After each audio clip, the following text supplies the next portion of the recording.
Bien, bonjour, nous allons donc corriger la fiche numéro 2 de géométrie. Alors, c'était assez court cette fiche, il y avait deux choses. D'abord, il faut calculer le volume de cette figure-là. Je vais diminuer un petit peu. Et ensuite, on avait des sections à faire de cubes et de tétraèdres. Bien, alors, bon, on a déjà fait d'autres, des comme ça. La difficulté, c'est de ne pas s'y perdre dans les calculs. L'idée, c'est de détailler le grand calcul et d'avoir une méthode. Alors, il y a plusieurs manières de faire. Vous n'avez peut-être pas choisi la même méthode que moi, mais peu importe, c'est pas grave. Donc, voilà ce que j'ai choisi. Donc, moi, j'ai fait... je vais mettre peut-être des couleurs... voilà, des pointillés. Donc, ce que j'ai fait, c'est que moi, j'ai déjà calculé toute la face du bas, c'est-à-dire toute la partie du bas complète, comme si elle n'était pas trouée. Donc on a un parallélépipède rectangle. Voilà, donc commencer comme ça. Donc j'ai commencé par calculer le volume de la partie basse. Donc le volume de la partie basse, du socle, si on peut, de la pièce, c'est donc c'est longueur fois largeur fois profondeur, donc c'est 96. Voilà, multiplié par 64 et multiplié par la hauteur, donc 16. Voilà. On va d'abord plutôt faire on va faire la somme de toutes les parties de la pièce dont on ajoute les volumes, et puis après on va soustraire les parties creusées, tout ce qu'on a enlevé. Donc ensuite, par exemple, je peux prendre cette partie-là, la partie centrale ici. Pareil, on voit que c'est un parallélépipède rectangle auquel on a évasé d'un demi-cylindre, mais on ne va pas penser au cylindre pour l'instant, on va prendre comme s'il était plein. Donc ça nous fait la multiplication des trois grandeurs. Donc la hauteur, elle est inscrite ici, c'est 28. Voilà. Qu'est-ce qu'on a d'autre ? On a ici, on a besoin donc de cette longueur-là. Alors, elle n'est pas donnée comme ça, mais on sait que ici c'est 64 et que là on a 22, donc c'est du 64 moins 22.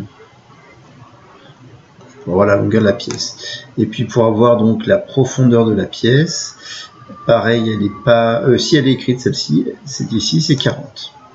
Voilà. Ok.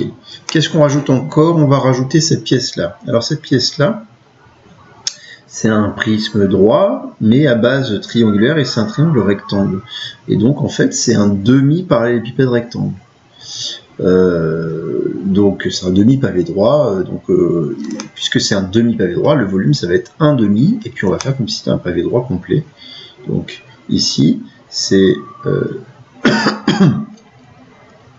donc on a la hauteur là qui fait 28, et puis ici cette longueur là. Alors cette longueur là, pour la trouver, on va faire la grande longueur qui fait 96, auquel on va enlever le 16 qui est ici, et on va enlever la longueur 40 ici. Par soustraction, on obtient bien finalement cette longueur.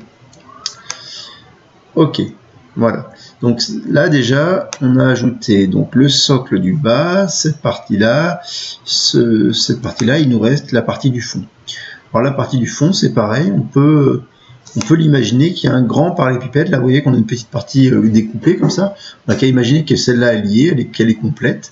Et donc, on a la pièce, là, ça peut être encore assimilé à un parallélépipède. Donc, ça va nous faire... on va ajouter donc la largeur. Alors, je remonte un petit peu. La largeur ici, elle fait 16, ou la profondeur, si vous voulez. Et donc, on a 16 qui va être multiplié par cette longueur-là qui fait 64, et par cette hauteur-là. Alors, cette hauteur-là, si on regarde, donc je peux écrire déjà mon 16 fois 64, là, pour ne pas l'oublier. mais il faut maintenant multiplier donc par la hauteur. La hauteur, on voit que cette hauteur-là, elle fait 30. Et on a celle-ci à calculer. Alors, on sait que celle-là fait 34. Et comme la hauteur du socle est égale à 16, bah, ça va être du 30 plus 34 moins 16. Donc, ça va être...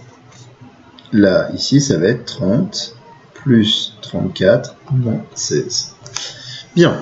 Donc là, on a ajouté tous les volumes de cette pièce. Et maintenant, on va devoir soustraire toutes les petites parties qu'on a comptées en trop. Alors, qu'est-ce qu'on a compté en trop? Donc, pour ne pas l'oublier, on a déjà cette partie-là qu'on a comptée en trop. Donc, on va la calculer tout de suite. La partie là, coupée. Donc, en fait, c'est encore la même forme que celle-ci. Celle qui a été enlevée, qu'on doit soustraire, c'est la même forme, c'est pas les mêmes dimensions, mais c'est un parallélépipède rectangle qui est c'est un demi-parallélépipède rectangle. Donc, on va pouvoir faire un demi, 2, alors de combien? Des 3 dimensions, donc là c'est 16, 30 et 20. Donc c'est un demi de 16 fois 30 fois 20. Ok. Qu'est-ce qu'il nous reste d'autre? Il faut qu'on enlève ce demi-cylindre. Donc ce demi-cylindre, c'est un demi. Et le volume d'un cylindre, c'est pi r carré multiplié par la hauteur. Donc pi fois le rayon. Alors là, c'est le diamètre qui est donné, qui fait 24. Donc le rayon fait 12. Pi fois 12 au carré. Et fois la hauteur ou la profondeur ou la longueur, bref, de notre cylindre. Ici, c'est cette longueur-là. Cette longueur-là, rappelez-vous qu'elle fait 64 moins 22.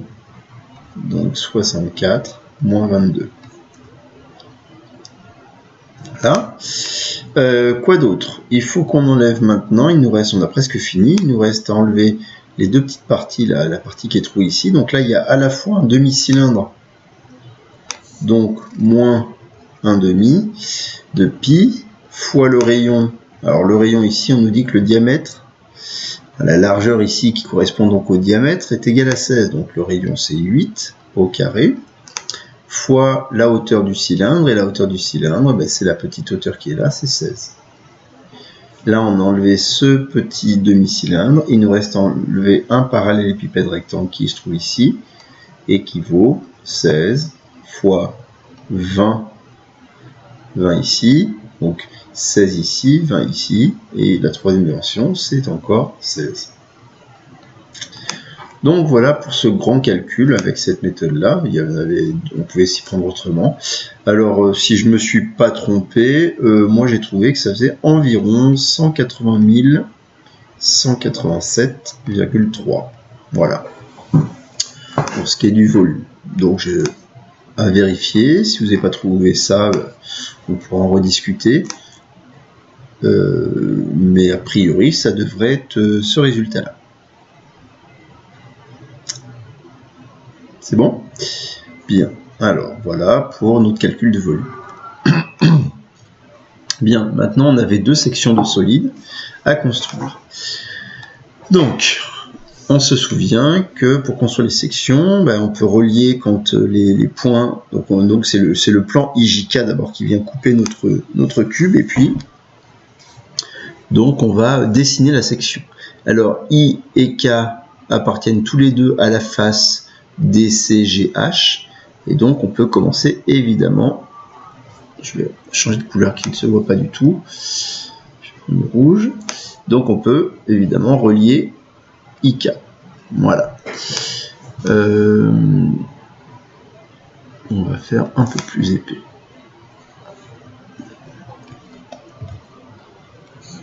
Voilà. Ensuite, on a